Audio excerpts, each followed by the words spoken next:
जय हिंद भाई सारे दोस्तों ने। आज हमारी ट्रांसमिशन एंड डिस्ट्रीब्यूशन की सेकंड क्लास है भाई, संचरण एंड वितरण की। ठीक है, फर्स्ट क्लास में भी हमने कुछ बेसिक थ्योरी को और प्रीवियस एग्ज़ाम्स में जो आए हुए क्वेश्चंस है उनको डिस्कस किया था। और आज भी हम जो बचे हुए प्रीवियस एग्ज़ाम्स में पूछे गए क्वेश्चंस हैं उनके बारे में डिस्कस करेंगे और उनसे रिलेटेड बेसिक थ्योरी कवर करेंगे। ये क्लास हमारी हरियाणा में जो एससी और एएलएम इलेक्ट्रीशियन से संबंधित एग्ज़ाम आएंगे उसमें काम आएगी, और आपकी जो तैयारी है उससे रिलेटेड भी अगर इसमें कुछ क्वेश्चन मिलते हैं तो आपकी प्रिपरेशन है वो बूस्ट होगी और आपके क्वेश्चंस एक दो नंबर को बढ़ाने में ये क्लास अहम भूमिका निभाएगी। शुरू करते हैं आज की क्लास। पावर सिस्टम में कई इकाइयाँ होती है, जैसे जनरेशन होती है, ट्रांसमिशन होती है, डिस्ट्रीब्यूशन होती है। और इसमें इलेक्ट्रिसिटी में जो हम सेफ्टी के पर्पज़ से यूज़ करते हैं, सर्किट ब्रेकर, रिले हो गई, फ्यूज हो गया। ठीक है, तो मेनली हम पावर सिस्टम में जनरेशन, ट्रांसमिशन एंड डिस्ट्रीब्यूशन, ठीक है, उत्पादन,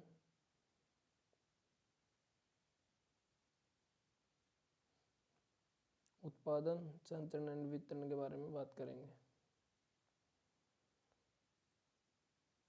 हमारी जो इलेक्ट्रिसिटी है वो जनरेशन कम से कम वोल्टेज पे की जाती है, जैसे 11 किलो वोल्ट पे या 13.2 किलो वोल्ट पे। ठीक है, ऐसे की जाती है। कम से कम वोल्टेज पे जनरेशन की जाती है, क्योंकि अगर हम ज़्यादा वोल्टेज पे पावर जनरेट करने की कोशिश करते हैं तो उसके लिए हमें बड़ा जनरेटर की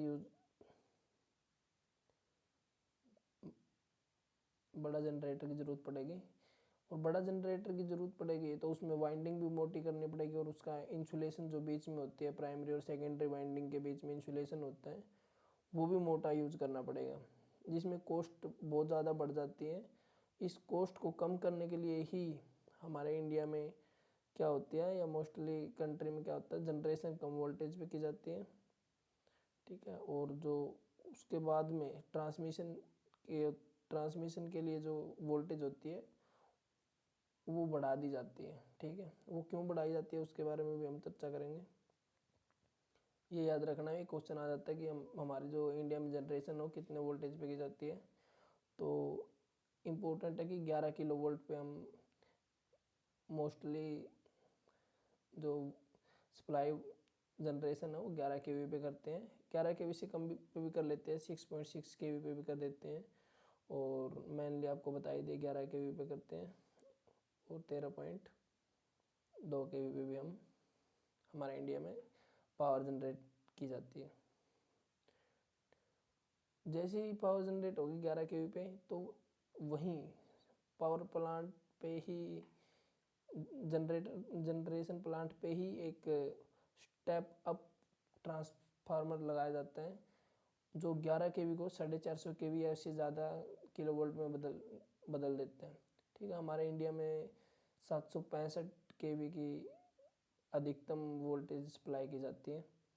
पहले 450 था, 440 किलो वोल्ट था, अभी 765 किलो वोल्ट अधिकतम वोल्टेज सप्लाई की जाती है, ट्रांसमिट की जाती है। ठीक है, तो ये 11 के वी से 450 के वी ट्रांसमिशन लाइन में जो ट्रांसमिट की जाती है, क्यों की जाती है, क्योंकि ट्रांसमिशन लाइन में अगर हम ज़्यादा वोल्टेज बढ़ाकर एक स्थान से दूसरे स्थान पर सप्लाई को लेके जाते हैं तो उसमें हमारे जो कंडक्टर्स हैं उसमें पावर लॉस कम होगा। ठीक है, क्योंकि पावर लॉस क्या होता है, आई स्क्वायर आर। ठीक है, आई स्क्वायर आर। अगर हम वोल्टेज को बढ़ा देते हैं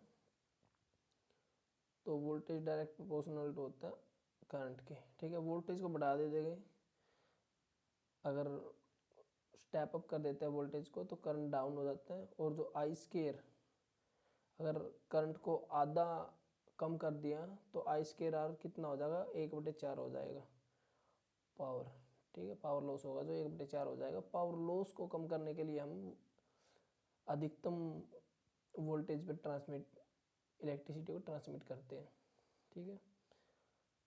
तो ये ट्रांसमिशन लाइन होगी, संचरण लाइन, ठीक है। संचरण लाइन के बाद में ट्रांसमिशन भी 2 लाइनें होती है, एक आगे बताएंगे कि 2 भागों में ट्रांसमिशन किया जाता है, हमारे इलेक्ट्रिसिटी को ट्रांसफर किया जाता है।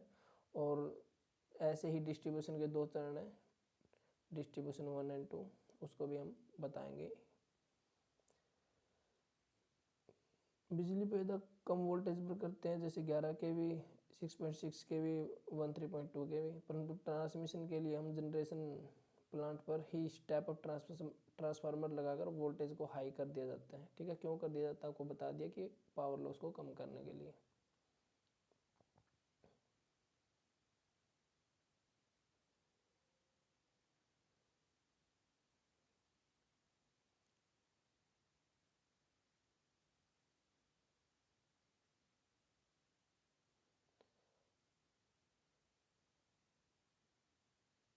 हाई कर दिया जाता है, ठीक है। ज़्यादा वोल्टेज की सप्लाई इसलिए जनरेट नहीं करते हैं क्योंकि इसके लिए जनरेटर अल्टरनेटर की वाइंडिंग में ज़्यादा इंसुलेशन करना पड़ता है, ज़्यादा खर्च होता है और जनरेटर का साइज भी बढ़ जाएगा। कम वोल्टेज की विद्युत जनरेशन से कंडक्टर ऑफ वाइंडिंग का साइज कम की आवश्यकता पड़ती है और कम कॉस्टली होता है, ठीक है। इसकी कॉस्ट कम हो जाती है अगर हम कम केवी पे विद्युत जनरेट करते हैं। तो यहाँ पे क्वेश्चन आ गया कि विद्युत का ट्रांसमिशन हाई वोल्टेज पर किया जाता है क्यों, ठीक है।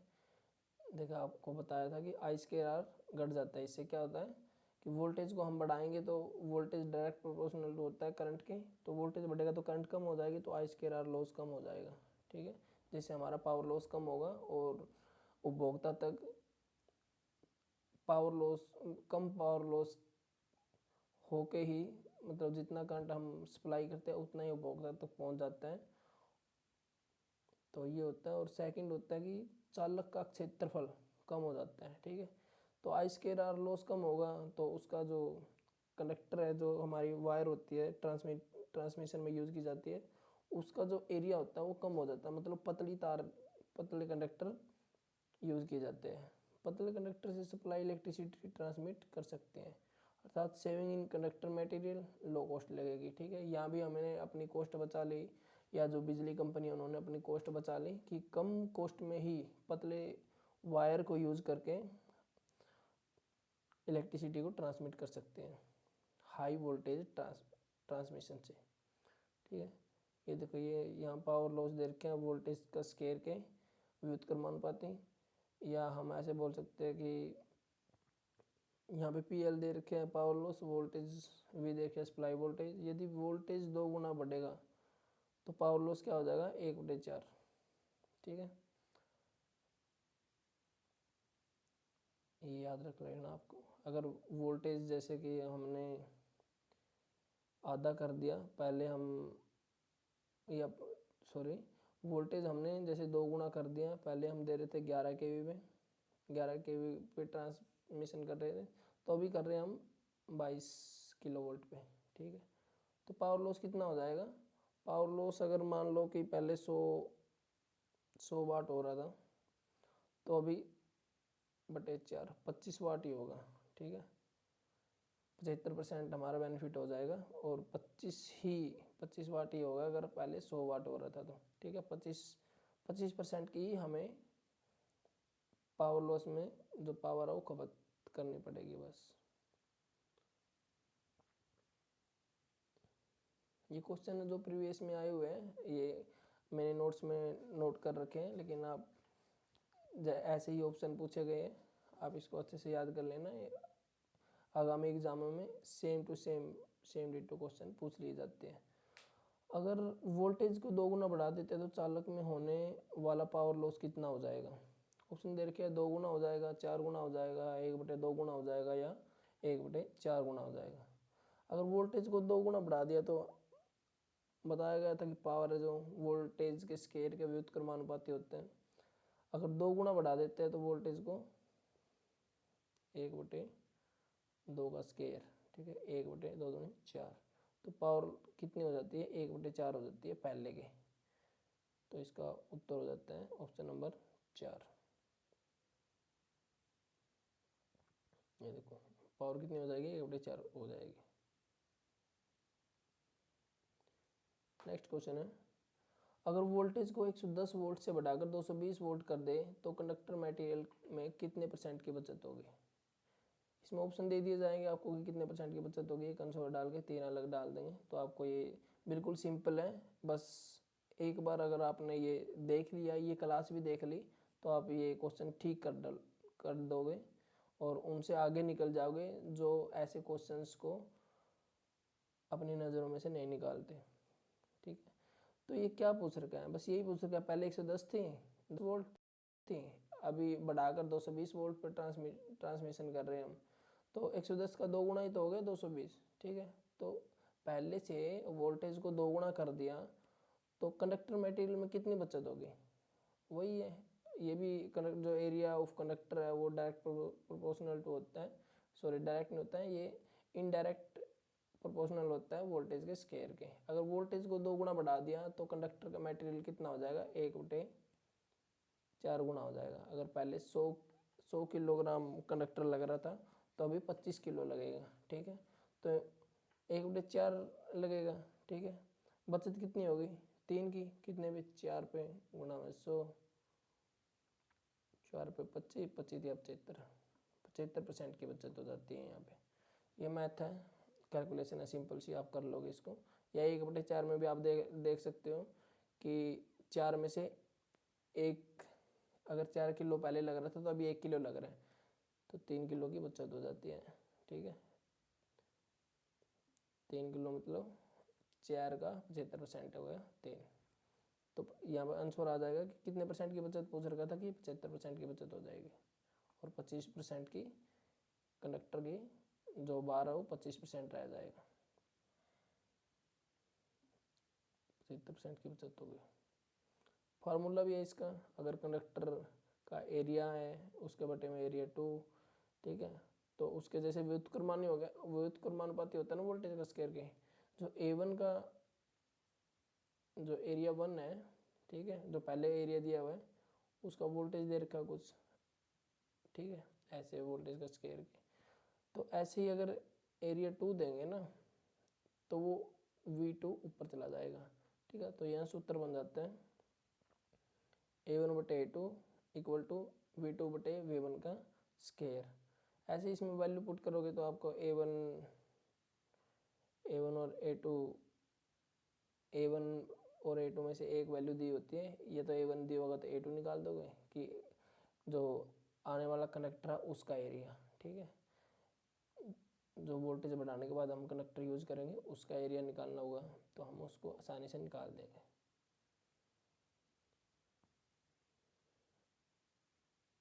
ये ट्रांसमिशन लाइन में यूज होने वाले कंडक्टर, सबसे पहले यूज होने वाला कंडक्टर होता है कॉपर।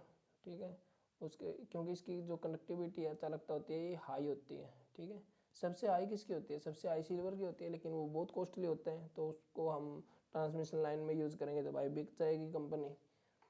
ठीक है, इसलिए सबसे ज़्यादा हम मतलब प्रीफरेंस देते हैं तो अगर कॉपर को दे सकते हैं। ठीक है, लेकिन मोस्टली हमारे इंडिया में एल्यूमिनियम को यूज़ किया जाता है, एल्यूमिनियम या ACSR यूज़ किया जाता है, अभी आगे बताएंगे। लेकिन अगर हम यूज़ के उसके पॉइंट ऑफ व्यू से देखें कि कौन सा अच्छा होता है कंडक्टिविटी के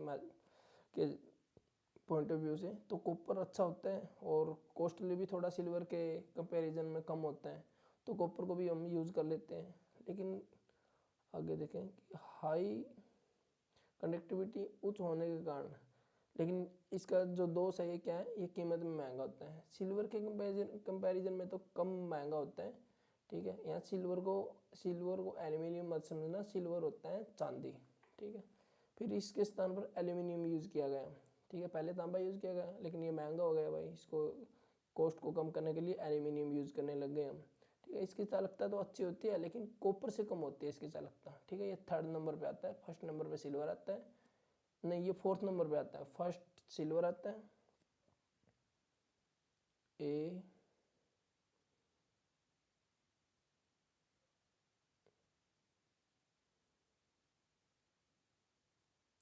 Ag, फिर कॉपर, फिर होता है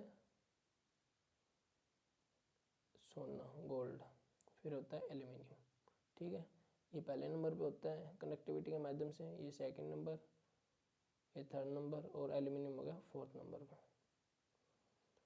तो कॉपर के बाद में हम एल्यूमिनियम यूज़ करने लगे। कॉपर की कॉस्ट थोड़ी सी ज़्यादा थी, तो एल्यूमिनियम की यूज़ तो करने लग गए, लेकिन क्या था, इसकी जो मैकेनिकल स्ट्रेंथ थी वो लो थी, कम मजबूत होता था, जिसके कारण कम दूरियों पर ही सपोर्ट के लिए खंबे लगाने पड़ गए। ठीक है, अगर खंबे पहले हम कॉपर के टाइम पे हम लगा रहे थे 100 मीटर पे खंबे, अभी लगाने पड़ रहे हैं हमें 40 मीटर पे खंबे, तो खंबे की कॉस्ट भी तो बढ़ जाएगी, तो ये भी कॉस्टली पड़ने लग गया। तो इसके बाद में हमने यूज़ किया ACSR। इसके बारे में हमने लास्ट क्लास में भी बात की थी कि ACSR यूज़ करते हैं। ठीक है, ये इसकी फुल फॉर्म पूछ ली जाती है कि ACSR की फुल फॉर्म क्या है, एल्यूमिनियम कंडक्टर स्टील रेनफोर्स्ड। ठीक है, ये याद रख लेना आप, एल्यूमिनियम कंडक्टर स्टील रेनफोर्स्ड, ये इसकी फुल फॉर्म है। इसमें एल्यूमिनियम और स्टील को मिलाकर बनाते हैं इस कंडक्टर को। एल्यूमिनियम की अच्छी कंडक्टिविटी के लिए और स्टील को मैकेनिकल स्ट्रेंथ ज़्यादा होने के कारण यूज़ किया जाता है इन ACSR कंडक्टर। ठीक है, कैसे यूज़ किया जाता है ये भी बताएंगे भी।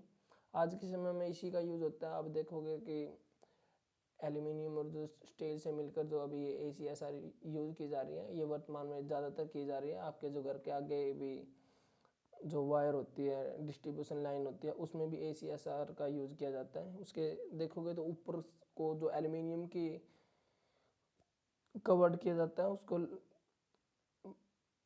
क्या करके लपेटे बोल देते हैं उसको। ठीक है, ऐसे करके एल्यूमिनियम ऊपर होता है, लेकिन अंदर होता है जो कोर होती है उसकी, ये कोर होती है बीच में, ये होती है स्टील की, ताकि उसको मजबूती दे इसके वायर को, ये टूटे नहीं, और जो सपोर्ट लगानी हो उसकी थोड़ा दूर सपोर्ट के लिए भी हम दूरी बढ़ा सके, और उसकी सपोर्ट में जो ज़्यादा सपोर्ट लग रही थी एल्यूमिनियम कंडक्टर में, उसकी कॉस्ट को कम किया जा सके।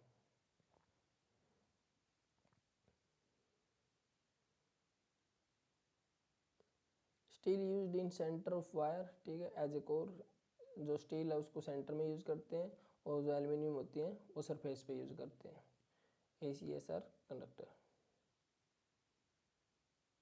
ये भी हमने लास्ट क्लास में बताया था, जो सैग होता है, सैग क्या होता है। ठीक है, और सैग का फॉर्मूला क्या होता है, इस पर क्वेश्चन आ जाते हैं।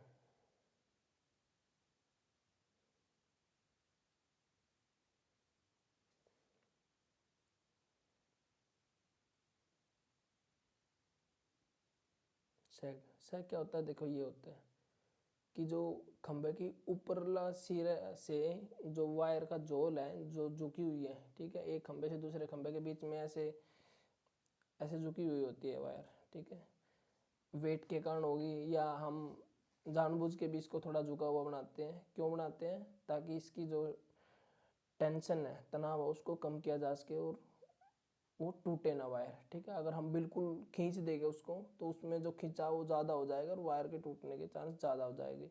और सर्दियों में तो वैसे भी कंडक्टर सिकुड़ जाता है। ठीक है, सिकुड़ने के कारण और टेंशन बढ़ जाएगा तो वायर टूट जाएगी। इसलिए हम वायर को थोड़ा लूज छोड़ते हैं, और उस लूज के कारण जो खंबे के ऊपर से और जो झुकाव का जो सेंटर है, ठीक है, उससे दूरी, उसी को सैग बोलते हैं, कि ऊपर से लेके यहाँ से लेके और जो ऐसे लेके इस दूरी को हम सैग बोलते हैं। ठीक है, सैग का फॉर्मूला है कि जो कंडक्टर का वेट है W, L है जो दोनों खंभों के बीच की दूरी है, ठीक है, और T है जो टेंशन है उसके बीच में जो खिंचाव है, उसको दे दिया जाता है। क्वेश्चन होगा, लास्ट क्लास में मैंने क्वेश्चन कराया, उसको देख लेने एक बार, आपको क्लियर हो जाएगा। सैग डायरेक्ट प्रोपोर्शनल होता है टेंशन के 1/T। ठीक है, अगर सैग बढ़ेगा तो टेंशन कम हो जाएगा। ठीक है, तनाव कम हो जाएगा, क्योंकि सैग बढ़ने का मतलब क्या, तार थोड़ी सी और झुक जाएगी, अगर और झुक जाएगी तो खिंचाव कम होगा। अगर तार झुकेगी नहीं, बिल्कुल सीधी होगी, बिल्कुल ज़्यादा खींच रखी होगी, तो टेंशन बढ़ जाएगा। ठीक है, ये रिलेशन होता है इनके बीच में। हम वायर में सैग रखते हैं ताकि वायर में टेंशन खिंचाव या तनाव थोड़ा कम हो और वायर जल्दी टूटने से बचे। थोड़ा बहुत सैग ट्रांसमिशन लाइन में ज़रूरी है ताकि खिंचाव को थोड़ा कम रखें। इसे सर्दियों में भी तारों के सिकुड़ने पर टूटने का खतरा नहीं रहता। सैग का आकार जो प्रैक्टिकली होता है वो पैराबोलिक होता है और आइडियली हम सोचते हैं कि आदर्श रूप से वो कैटेनरी होते हैं। ठीक है, परवलयाकार जो पैराबोलिक इसको बोलते हैं प्रैक्टिकली होता है। परवलय ऐसे हो गया, ठीक है, और जो कैटेनरी बोल रहे हैं वो ऐसे बोल रहे हैं। ठीक है, ऐसे यू शेप का ही होता है ज़्यादातर। तो ये यदि टेम्परेचर बढ़ा दे तो सैग पे क्या इफेक्ट पड़ेगा। ठीक है, अगर टेम्परेचर बढ़ा देते हैं ना तो सैग भी बढ़ जाएगा। ये डायरेक्ट प्रोपोर्शनल होता है टेम्परेचर के। टेम्परेचर बढ़ गया गर्मियों में वो थोड़ी सी लूज हो जाएगी। ठीक है, लूज हो जाएगी तो सैग बढ़ेगा तो टेंशन कम हो जाएगा। ये क्वेश्चन पूछ लिया जाता है भाई कि टेम्परेचर बढ़ने पर सैग बढ़ेगा घटेगा, टेम्परेचर बढ़ने पर टेंशन का पे क्या इफेक्ट पड़ेगा, बढ़ेगा कि कम होगा, या सैग बढ़ने पर या घटने पर टेंशन पे क्या इफेक्ट पड़ेगा। तो ये याद रख लेना कि जो टेम्परेचर है, ठीक है,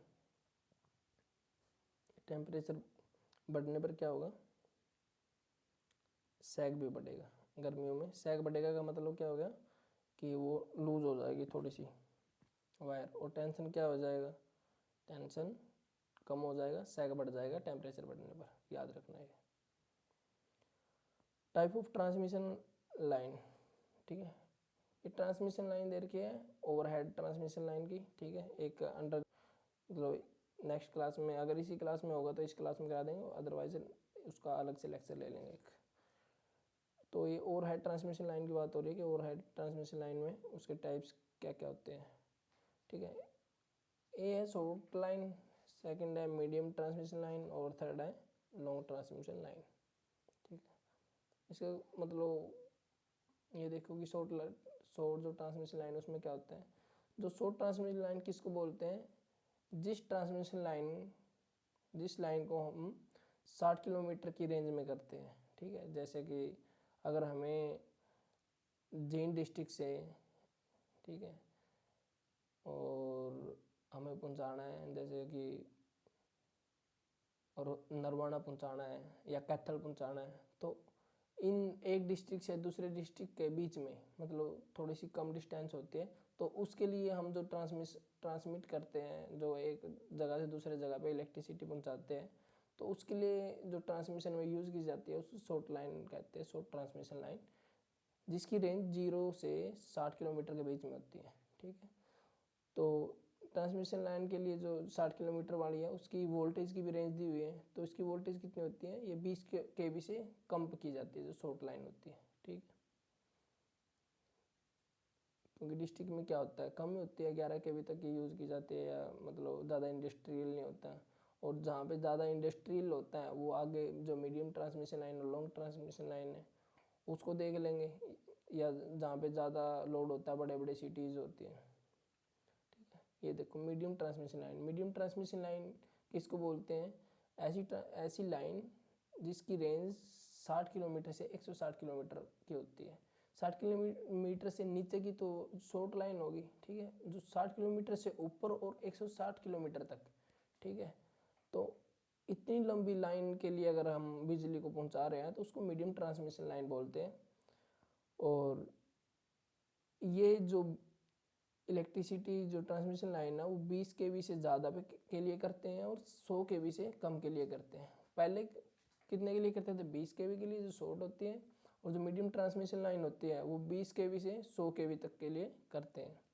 और जो लॉन्ग ट्रांसमिशन लाइन हो जाएगी वो 100 kV से ज़्यादा के लिए हो जाएगी, और उसकी डिस्टेंस 160 किलोमीटर जैसे मीडियम की आ गई ना, तो लॉन्ग ट्रांसमिशन के लिए 160 से ज़्यादा किलोमीटर के लिए हो जाती है। ठीक है, ये देखो लॉन्ग ट्रांसमिशन लाइन क्या होगी, ये 160 किलोमीटर से ज़्यादा के लिए होगी। ठीक है, और जो इसकी वोल्टेज होगी वो 100 kV से ज़्यादा के लिए हो जाएगी। अगर 100 kV से ज़्यादा वोल्टेज हमें एक जगह से दूसरे जगह ट्रांसमिट करनी है तो वो लॉन्ग ट्रांसमिशन का हिस्सा हो जाती है, और उसकी जो लेंथ होती है ट्रांसमिशन लाइन की वो 160 किलोमीटर से ज़्यादा दूर तक के पहुँचाने के लिए यूज़ की जाती है।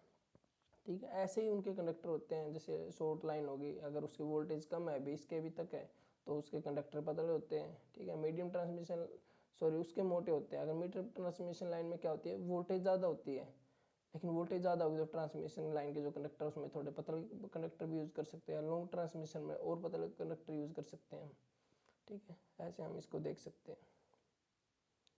इसमें क्वेश्चन ऐसे पूछ लिया जाता है कि जो एक 160 किलोमीटर की रेंज में कौन सी ट्रांसमिशन लाइन यूज़ करते हैं। ऑप्शन में आ जाएगा शॉर्ट, मीडियम, लॉन्ग। तो आपको बता देना कि 60 से जो 160 किलोमीटर के बीच की रेंज है वो कौन सी ट्रांसमिशन लाइन की है, मीडियम ट्रांसमिशन लाइन की है। आगे क्वेश्चन भी करवाएंगे इसके ऊपर। आगे चलते हैं।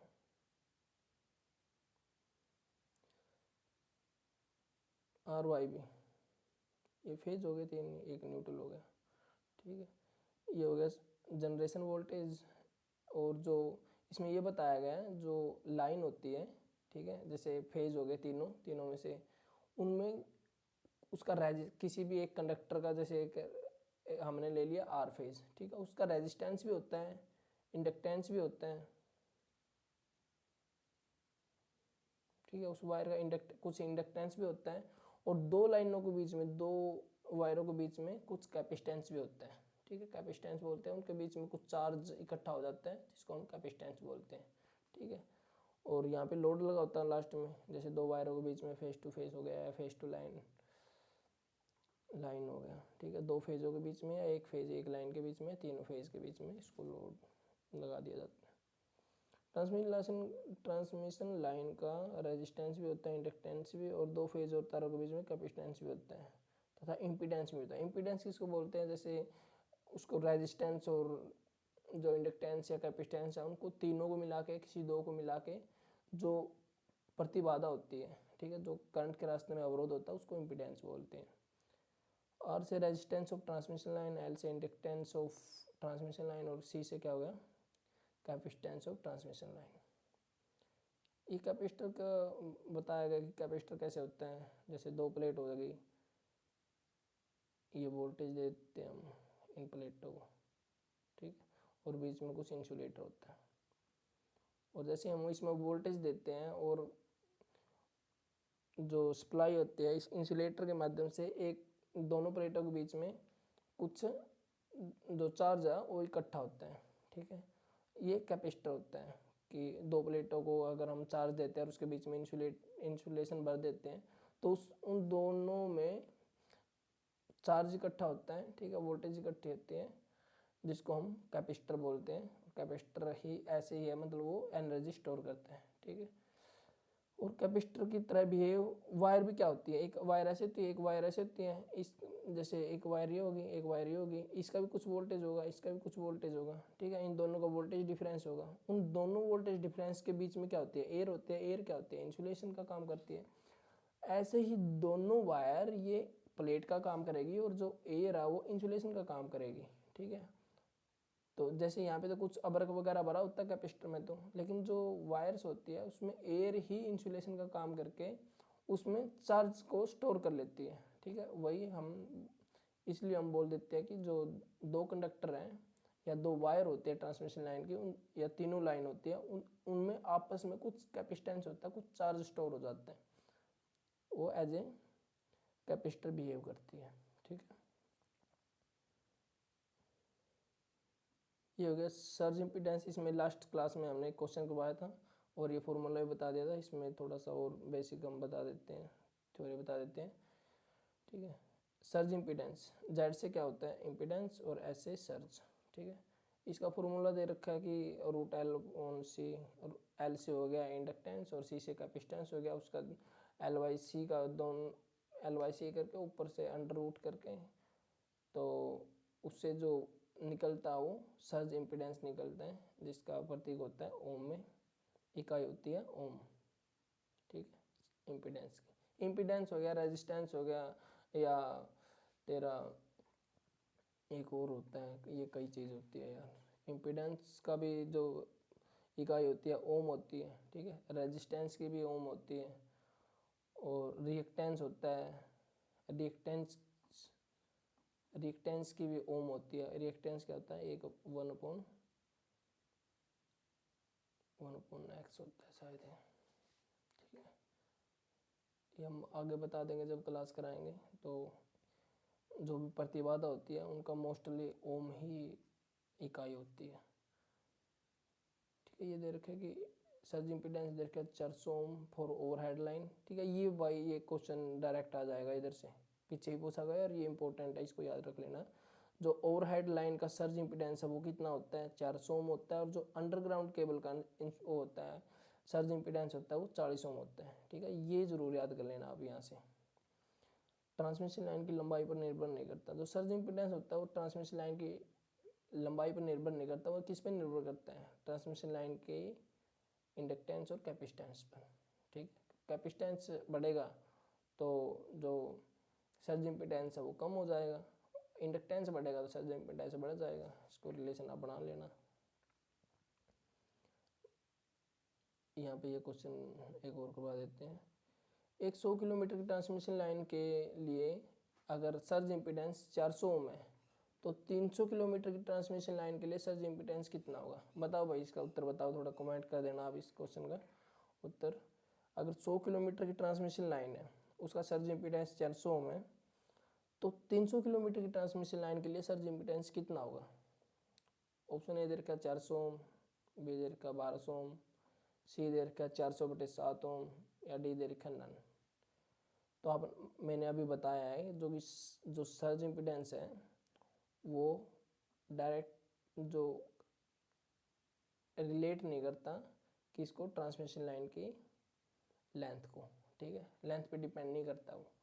अगर 100 किलोमीटर की ट्रांसमिशन लाइन का सर्ज इम्पीडेंस 400 ओम है ना,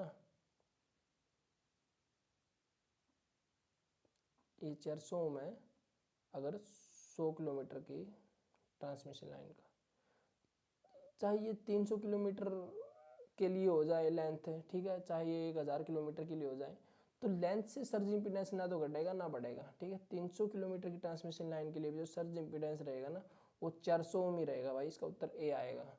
कई बार हम ऑप्शन में जिसने नहीं पढ़ा होता तो ऐसे मल्टीप्लाई कर लेते हैं कि 100 किलोमीटर के लिए ट्रांसमिशन लाइन का सर्ज इम्पीडेंस 400, तो 300 किलोमीटर हो गया 100 का 3 गुना, तो सर्ज इम्पीडेंस में भी 3 की गुणा करके 1200 ओम उत्तर डाल देते हैं यहाँ पे कि ये ले भाई उत्तर हो गया 1200, और एग्जाम में नंबर कर जाता है एक सीधा। ठीक है, एक कट नहीं जाता है, एक आता नहीं है। ये तो हरियाणा मार्किंग नहीं है, वो अलग चीज़ है। ठीक है, बेनिफिट है। अगर यूपीपीसीएल या किसी और का एग्ज़ाम या सेंटर का जो एएलपी का एग्ज़ाम है वो दोगे तो उसमें नेगेटिव भी कटेगा। ठीक है, और इतना आसान है कि बस यही याद रख लेना है कि सर्ज इम्पीडेंस है जो ट्रांसमिशन लाइन की लेंथ पे डिपेंड नहीं करता, लेंथ कितनी भी हो सर्ज इम्पीडेंस उतना ही रहेगा। ये किस पे डिपेंड करता है, इंडक्टेंस और कैपेसिटेंस पे। ठीक है, याद रख लेना। ये कितना हो गया, इसका उत्तर हो जाएगा 400 ओम ही। नेक्स्ट चलते हैं। ये फ्रंट इफेक्ट समझाया गया आपको। देखो, सामान्यतः सेंडिंग वोल्टेज जो हम सप्लाई करते हैं वोल्टेज किसी भी लोड को, ठीक है, जो मेन वोल्टेज जहाँ से हम देते हैं उसका मान रिसीविंग वोल्टेज से ज़्यादा होता है। ठीक है, ज़्यादा कैसे होता है भाई, जैसे कि ये दे रखा है, ये चित्र समझा रखा है। यहाँ पे जैसे सप्लाई वोल्टेज हो गया, ये लोड हो गया। ठीक है, ये जो रिसीवर होता है ना उसके पास जाते जाते वोल्टेज कम हो जाता है, क्योंकि जो ट्रांसमिशन लाइन होती है उसका भी कुछ रेजिस्टेंस होता है, इंडक्टेंस होता है और कैपेसिटेंस होता है, जिसमें से जो सप्लाई वोल्टेज है ना वो कम हो जाती है, कुछ रेजिस्टेंस खा जाता है, कुछ इंडक्टेंस और कुछ कैपेसिटेंस के लिए स्टोर हो जाती है चार जो करंट होती है। ठीक है, और जो रिसीवर को क्या हो जाती है, अगर सप्लाई वोल्टेज मान के चलते हैं हम 100 के भी है, तो पता चल रहा है कि ये 200-300 किलोमीटर आगे जो रिसीवर है लोड लगा हुआ है उसको 99 के भी ही पहुंच रही है। ठीक है, 1 के भी लॉस हो जाते हैं, तो रिसीवर को क्या मिलती है, वो सप्लाई वोल्टेज से कम ही मिलती है। ये होता है प्रैक्टिकली। ठीक है, तो ये जो फेरेंटी इफेक्ट होता है ये क्या बता रहा है कि सामान्यतः जो मोस्टली क्या होता है, सेंडिंग वोल्टेज का मान रिसीविंग वोल्टेज से ज़्यादा होता है। ठीक है, और रिसीविंग को कम मिलता है, वही बता रहा है, क्योंकि रिसीवर तक आते आते कुछ वोल्टेज ड्रॉप हो जाता है कंडक्टर का रेजिस्टेंस की वजह से। ठीक है, एक्स हो गया रिएक्टेंस ऑफ ट्रांसमिशन लाइन, ठीक है। एक्स हो गया रिएक्टेंस मतलब रेजिस्टेंस हो गया, इंडक्टेंस हो गया, कैपेसिटेंस हो गया, उसी को हम एक्स बोल दिए यहाँ पे, ठीक है। परंतु कई बार रिसीविंग वोल्टेज सेंडिंग वोल्टेज से ज़्यादा पाया गया, लेकिन कई बार क्या हुआ, फ्रेंटी चाचा ने चेक करा भाई इनका जो रिसीविंग वोल्टेज है ना, अगर हम 100 kV भेज रहे हैं ना, ठीक है, जनरेट करके, लेकिन हम पता चल रहा है आगे 110 kV मिल रहा है, भाई 10 kV कहाँ से मिल गया ये, ठीक है। ये बताया फेरेंटी इफेक्ट, फेरेंटी चाचा ने, देखो क्या बता रहा आगे भी, ठीक है। ये सेंडिंग वोल्टेज से ज़्यादा पाया गया, इसी को देखने का काम फेरांटे ने किया, ठीक है। ये बता रखा है कि सेंडिंग वोल्टेज क्या है, रिसीविंग वोल्टेज से कम है और रिसीविंग वोल्टेज ज़्यादा हो गया। ये क्यों हो गया, ये देखिए अभी। इसलिए इस इफेक्ट को फेरेंटी इफेक्ट कहते हैं, क्योंकि फेरांटे ने इसको देखा। इसमें सेंडिंग वोल्टेज ज़्यादा होता है, रिसीविंग वोल्टेज या नो लोड और कम लोड की सिचुएशन में होता है। ये क्यों होता है ये बता देता हूँ। देख मोस्टली क्या बता दिया इन्होंने कि मोस्टली क्या, ये होते ही नो लोड में या जो कम लोड होता है उसी सिचुएशन में होता है। अगर फुल लोड पे हम ट्रांसमिशन लाइन को फुल लोड पे हैं और यूज़ कर रहे हैं इलेक्ट्रिसिटी, तब ये इफेक्ट नहीं देखा गया। ये तब देखा गया कि ये मतलब ट्रांसमिट कर रहे हैं कोई भी सप्लाई और आगे लोड नहीं लगा, ठीक है। लोड नहीं लगा तो करंट नहीं आगे पास होगा, ठीक है। तो करंट बिल्कुल नहीं, क्योंकि करंट के लिए जो क्लोज सर्किट होना चाहिए, ठीक है। तो नो लोड पे क्या देखा गया कि जो ये हो गई ट्रांसमिशन लाइन, ठीक है, इसमें कैपेसिटेंस में चार्ज इकट्ठा हो जाता है ना, ये नो लोड पे भी ऐसे इसको जो करंट को क्लोज पाथ दे देती है कैपेसिटेंस की वजह से, एक वायर से दूसरी वायर के बीच में, ठीक है। इसी वजह से ये कुछ इसमें पावर लॉस तो नहीं हुआ क्योंकि इसमें लोड नहीं लगा, लेकिन इसी वजह से जैसे हमने लोड ही नहीं दिया, ठीक है, या वोल्टेज भी नहीं दी, ठीक है। सैंडी नू लगा ले, ये लगा लो कि हमने वोल्टेज दी ही नहीं, ठीक है, वोल्टेज नहीं दी, तब भी जो हमारी कैपेसिटर में स्टोर वोल्टेज थी ना, वही रिसीवर को मिलती रही। अगर रिसीविंग पे देखते रहे तो वो कैपेसिटेंस में जो स्टोर वोल्टेज थी वो मिल गई, लेकिन हमने सप्लाई तो वोल्टेज दी नहीं, सप्लाई वोल्टेज होगी 0 और रिसीवर पे मिल रही है मान लो कि 5 वोल्ट, ठीक है। तो ये क्या हो गया, ये ज़्यादा हो गया ना रिसीविंग पे, तो इसी को बोलते हैं हम फेरेंटी इफेक्ट। क्वेश्चन आ जाएगा कि फेरेंटी इफेक्ट के अनुसार क्या होता है, सेंडिंग वोल्टेज ज़्यादा होता है रिसीविंग वोल्टेज से, रिसीविंग वोल्टेज ज़्यादा होता है सेंडिंग वोल्टेज से, इक्वल होता है, या दोनों के बीच में कोई रिलेशन नहीं है। तो आप बता सकते हो कि फेरेंटी इफेक्ट के अनुसार क्या होता है, जो रिसीविंग वोल्टेज है ये ज़्यादा होता है सेंडिंग वोल्टेज से, ठीक है। नेक्स्ट चलते हैं। ये जो फेरेंटी इफेक्ट होता है ये केवल medium and long transmission line में होता है, जो शॉर्ट ट्रांसमिशन लाइन है उसमें नहीं होता, ठीक है। मीडियम और लॉन्ग ट्रांसमिशन में क्या होता है, इनकी वोल्टेज ज़्यादा होती है और कैपेसिटेंस ज़्यादा हो जाता है, वोल्टेज ज़्यादा स्टोर हो जाती है, तो इसलिए रिसीवर के पास में सप्लाई ना होते हुए भी उसको सप्लाई मिल जाती है, कुछ सप्लाई का अनुभव होता है, ठीक है। शॉर्ट लाइन में नहीं होता है। इस प्रभाव को कम करने के लिए लोड के पैरेलल में एक इंडक्टर लगा देते हैं, ठीक है। इंडक्टर क्या करता है, इंडक्टर पावर को खपत करता है, कैपेसिटर क्या करता है, पावर को स्टोर करता है।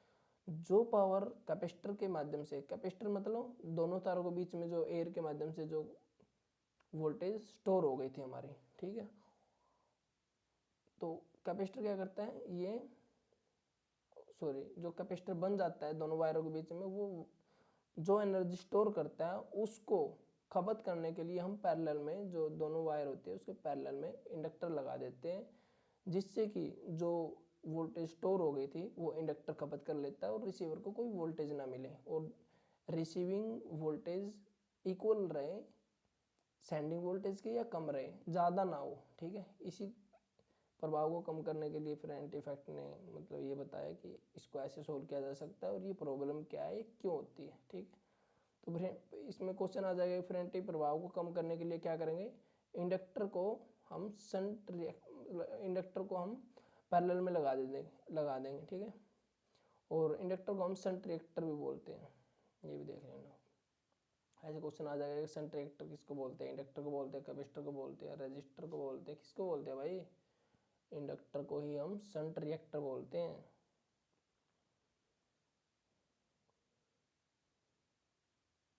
ये हो गया हमारा, ठीक है। अभी क्लास होगी ख़त्म। उम्मीद करता हूँ आपको जितना भी समझाया होगा मैंने अपनी तरफ से बहुत ही अच्छी लैंग्वेज में, बहुत इजी लैंग्वेज में समझाने की कोशिश करी है, और कोशिश करिए कि आपको क्लास में ही याद हो जाए। अगर आप दोबारा रिवीजन भी ना करो तो आप 4 ऑप्शन देखो, आप सही आंसर टिक कर सको, ठीक है। उम्मीद करता हूँ आपको भी ये क्लास बढ़िया लगी होगी। अगर अच्छी लगी हो तो हमारा जो यूट्यूब चैनल है उसको सब्सक्राइब कर सकते हो, ताकि जो नए लेक्चर हैं ऐसे, अगर ये क्लास अच्छी लगी तो आपको भी नए लेक्चर्स के नोटिफिकेशन मिलते रहें। और लाइक कर देना अगर क्लास अच्छी लगी हो तो भाई। ये क्लास थी हमारी, एक सेकंड क्लास थी, और इससे रिलेटेड जो क्वेश्चंस है वो पहले एक क्लास और रखी है, उसमें भी कुछ क्वेश्चंस प्रीवियस क्वेश्चन करवाए गए हैं, आप उसको भी जाके कंप्लीट कर सकते हो, ठीक है। ट्रांसमिशन एंड डिस्ट्रीब्यूशन की बहुत सारी क्लासेस होगी भाई, बहुत सारे क्वेश्चंस है, और इसमें पीछे भी बहुत सारे क्वेश्चन पूछे गए, और आने वाले एग्जाम में भी जो ऐसे हरियाणा का ऐसे और लाइनमैन का इलेक्ट्रीशियन का एग्जाम होगा उसमें ट्रांसमिशन एंड डिस्ट्रीब्यूशन का स्पेशल पोर्शन दिया गया है, और इसमें से अच्छे क्वेश्चन बनने वाले हैं। नया भी करवाऊंगा और जो पुराना उसको भी अच्छे से करवाने की कोशिश करूंगा। बने रहना भाई हमारे साथ। उम्मीद करता हूँ क्लास बढ़िया लगी होगी। तो आज के लिए यहीं पे सेशन को ख़त्म करते हैं, मिलते हैं नेक्स्ट क्लास में, तब के लिए जय हिंद जय भारत।